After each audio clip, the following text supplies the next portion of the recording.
السلام عليكم ورحمة الله وبركاته. وعليكم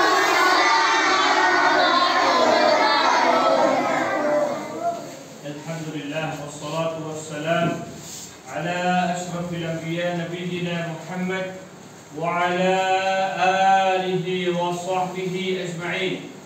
يقول الله تعالى: يرفع الله الذين آمنوا منكم والذين أوتوا العلم درجات والله بما تعملون خبير. قال النبي صلى الله عليه وسلم: طلب العلم فريضة على كل مسلم، وفي رواية ومسلمة. وقوله صلى الله عليه وسلم أيضا: من سلك طريقا يلتمس فيه علما سهل الله له به طريقا إلى الجنة. رواه الإمام مسلم في صحيحه. সমস্ত প্রশংসা একমাত্র আল্লাহ সুবহানাহু ওয়া তাআলার জন্য। অগণিত সালাত ও সালাম নাজিল হোক আমাদের প্রিয় হাবিব মুহাম্মদ মুস্তাফা সাল্লাল্লাহু আলাইহি ওয়াসাল্লামের উপর। আমরা সকলে বলি আমিন।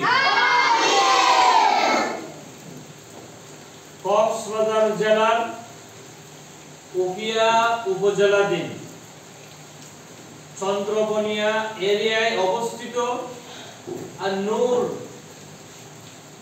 ইন্টারন্যাশনাল মাদ্রাসার শিক্ষার্থীবৃন্দ, আমি তোমাদের সকলকে জানাই আমার অন্তরের অন্তঃস্থল থেকে আন্তরিক অভিনন্দন ও মুবারকবাদ।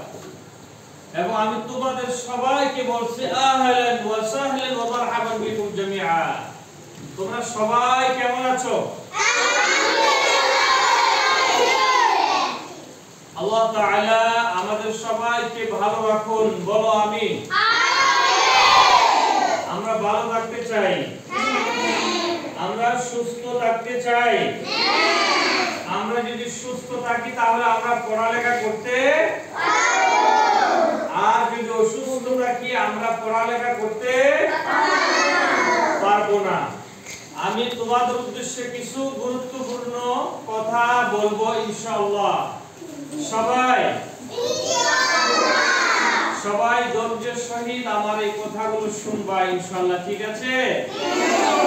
আল্লাহ তাআলা কোরআনে কারীমে বলেছেন সূরা মুজাদালায় 11 নম্বর আয়াতে, ইয়ারফাইল্লাহুল্লাযীনা আমানু মিনকুম ওয়াল্লাযীনা উতুল ইলমা দারাজাত।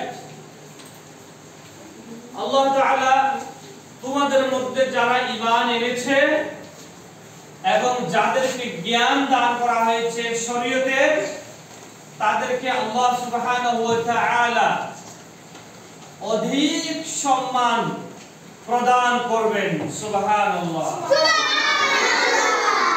এবং তোমাদের ব্যাপারে আল্লাহ তাআলা সর্বাধিক জানেন। তোমরা যা করো, তোমরা যা করছো এই দুনিয়ায় সব কিছু কে জানেন? আল্লাহ। রাসূল সাল্লাল্লাহু আলাইহি ওয়াসাল্লাম বলেছেন শরীয়তের জ্ঞান অর্জন করা প্রত্যেক মুসলিম নরনারীর জন্য ফরজ। সুতরাং তোমরা যারা এখানে এসেছো আন-নূর ইন্টারন্যাশনাল মাদ্রাসায় কিসের জন্য বলো তো? কোরআন এবং হাদিস শিক্ষা গ্রহণ করার জন্য, তাই না? তোমরা কোরআন হাদিস শিক্ষা গ্রহণ করে অত্র এলাকায় তোমরা ইনশাআল্লাহ সবাই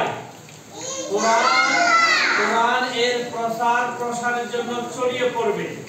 আমার সামনে অনেক কচি কাঁচা ছোট নাবালক ছেলেমেয়েরা বসা আছে।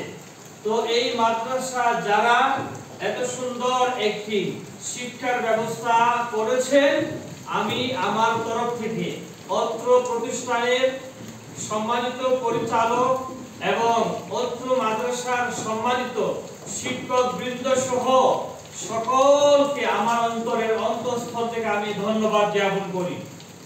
বিশেষ করে অত্র এলাকার সর্বস্তরের মানুষদের যারা সহযোগিতা করে এই পর্যন্ত এই প্রতিষ্ঠানকে তারা এগিয়ে নিয়ে এই সুন্দর একটি প্রতিষ্ঠানের রূপ ধারণ করে তারা এই এলাকাবাসীর জন্য তারা উপহার দিয়েছেন। আল্লাহ তাআলা তাদের এই প্রচেষ্টাগুলোকে তাদের মিজান হাসানাতের মধ্যে আল্লাহ তাআলা লিপিবদ্ধ করুন। আমরা সকলেই বলি আমিন।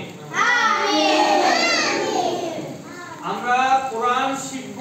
বলো, আমরা কোরআন শিখব। আমরা হাদিস শিখব।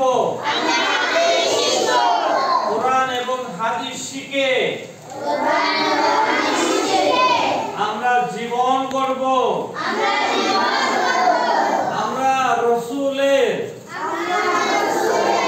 অনুসারী হতে চাই। আমরা সকলেই কোরআন হাদিসের শিক্ষা গ্রহণ করে কোরআন হাদিসের ইলম অর্জন করে আল্লাহর সান্নিধ্য অর্জন করতে চাই।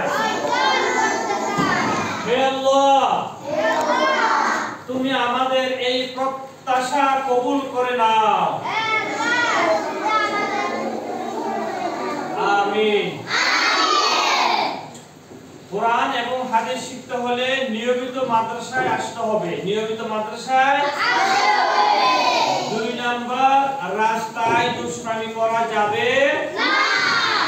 3 নাম্বার, বাবা মার কথা শুনতে হবে। 4 নাম্বার, এই মাদ্রাসায় এসে শিক্ষকদের কথা শুনতে হবে।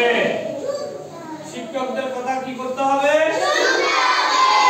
5 নম্বর হলো এই মাদ্রাসায় যে পড়াগুলো তোমাদেরকে দেয়া হয় সেগুলো বাড়িতে গিয়েও ভালো করে লিখতে হবে, লেখাপড়া করতে হবে। বাড়িতে গিয়ে মাগরিবের পরপরই তোমরা যারা আছো মাগরিবের পরপরই তোমরা যে পড়াগুলো এখানে শিখেছো ওই বাড়িতে গিয়েও তোমাদের কি করতে হবে? শিখতে হবে।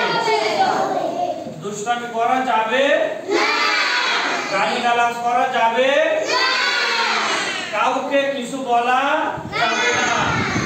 ঠিক আছে? বড় যারা আছো, বালিগ যারা হয়েছো, তোমরা সবাই নামাজ আদায় এবং সর্বশেষ আমি বলবো এই প্রতিষ্ঠানের জন্য তোমরা আল্লাহর কাছে দোয়া করবে। কি করবে? দোয়া মানে বুঝো? আল্লাহর কাছে তোমরা ফরিয়াদ করবে, আল্লাহর কাছে তোমরা আহ্বান করবে, হে আল্লাহ, বলো, হে আল্লাহ, তুমি আমাদের প্রতিষ্ঠানকে কবুল করে নাও। এইজন্য আমরা কোরআন এবং সহিহ হাদিসের জ্ঞান তখন অর্জন করতে পারবো যখন আমরা আল্লাহর কাছে চাইবো, আল্লাহ আমাদেরকে সেই তৌফিক দান করবেন। এইজন্য আমি সকলকে বলবো তোমাদের নিয়মিত তোমরা মাদ্রাসায় চলে আসবে। আর জ্ঞান না জানলে, শরীয়তের জ্ঞান যদি আমরা না জানি তাহলে আমরা হক এবং বাতিলের মধ্যে পার্থক্য করতে পারবো না, আল্লাহকে চিনতে পারবো না। আমাদের পাশে এটার নাম কি? কবরস্থান। এটার নাম কি? তারাও জীবিত ছিল, তারা এখন চাইতেছে এই দুনিয়ায় এসে কোরআন এবং হাদিসের একটি অক্ষর শিখার জন্য, কিন্তু তারা কি আসতে পারবে? তারা এই দুনিয়া থেকে একবার মারা গেছে, তারা পৃথিবীতে আর আসতে পারবে না। ওই কিয়ামত ছাড়া, যেই কিয়ামত আল্লাহ অনুষ্ঠিত করবেন, ওই কিয়ামতের দিন প্রতিটি প্রাণীকে আল্লাহ তাআলা হিসাব নিকাশের জন্য উঠাবেন। ওইটা আলাদা সাবজেক্ট। কিন্তু এই দুনিয়াতে যদি আমরা কোরআন শিখি, হাদিস শিখি, তাহলে কবরে গিয়েও আমরা শান্তি পাবো, সওয়াব পাবো। বাবা মাকে যদি আমরা সম্মান করি তাহলে দুনিয়াতেও সম্মানিত হব, পরকালেও সম্মানিত হব। এই কথাগুলো মনে থাকবে ইনশাআল্লাহ। আল্লাহ সবাইকে কবুল করুন, বলো আমিন। আমার ডানে এবং বামে বসা যারা আছেন সম্মানিত শিক্ষক মহোদয়গণ, তাদের জন্য তোমরা দোয়া করবা, ঠিক আছে?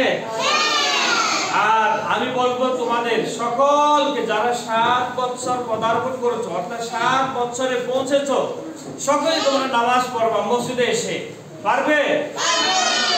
যারা ছেলে ছেলেদেরকে বলছি, ছেলেরা 7 বছর যারা পূর্ণ করেছে বা পূর্ণ হয়েছে যাদের, ঠিক আছে, তোমরা সকলে মসজিদে এসে নামাজ পড়বা। আর মেয়েদেরকে বলবো তোমরা বাড়িতে নামাজ, যেহেতু আমাদের এই সমাজে ছেলে মেয়েদেরকে নামাজ পড়ার যে একটা পৃথক মেয়েদের পড়ার ব্যবস্থা নাই আমাদের সমাজে, বাংলাদেশ সব জায়গায়, কিন্তু সৌদি আরবে আছে মহিলাদের জন্য আলাদা মুসাল্লা লিদ্দিসা স্থান আছে, যেহেতু ওখানে নিরাপত্তা আছে, ওখানে কি আছে, নিরাপত্তা আছে। আল্লাহর কাছে দোয়া করে আল্লাহ যেন আমাদের বাংলাদেশটাকেও ইসলামী শাসন ব্যবস্থা পরিবেশ আল্লাহ তাআলা করে দেয়। আমরা বলি আমিন। বাংলাদেশকে যেন কোরআন এবং সুন্নাহর আদলে, কোরআন এবং সুন্নাহর আলোকে পরিচালিত করার জন্য আল্লাহ তৌফিক দান করেন। আমরা বলি আমিন। বাংলাদেশ একদিন কোরআন এবং সুন্নাহর রাজ কায়েম হবেই হবে ইনশাআল্লাহ। দোয়া করো আমিন। তবে কোরআন সুন্নাহর রাজ কায়েম করার আগে আমাদের ব্যক্তি জীবন থেকে আমাদের সংশোধন করতে হবে। ব্যক্তি জীবন, পারিবারিক জীবন, সামাজিক জীবন, তারপর আমরা উপরের দিকে আমরা যেতে পারি। যদি আমার ব্যক্তি জীবন যদি সুন্দর না হয়, কোরআন সুন্নাহ সম্মত না হয়, তাহলে আমরা কি পারবো? পারবো না। হাদা ওয়াল্লাহু আলাম। এই পর্যন্তই আমার সংক্ষিপ্ত আলোচনা তোমাদের উদ্দেশ্যে। আল্লাহ রাব্বুল আলামিনের কাছে দোয়া করি আল্লাহ তাআলা আমাদের সবাইকে কবুল করুন, মাদ্রাসাকে এবং মাদ্রাসার শিক্ষক মহোদয়গণকে আল্লাহ কবুল করুন, এবং এই মাদ্রাসাকে সুন্দরভাবে পরিচালনার জন্য মাদ্রাসা কমিটিকে আল্লাহ তাআলা তৌফিক দান করুন। আমিন। আমিন। ওয়া সাল্লাল্লাহু আলা নবিয়িনা মুহাম্মদ।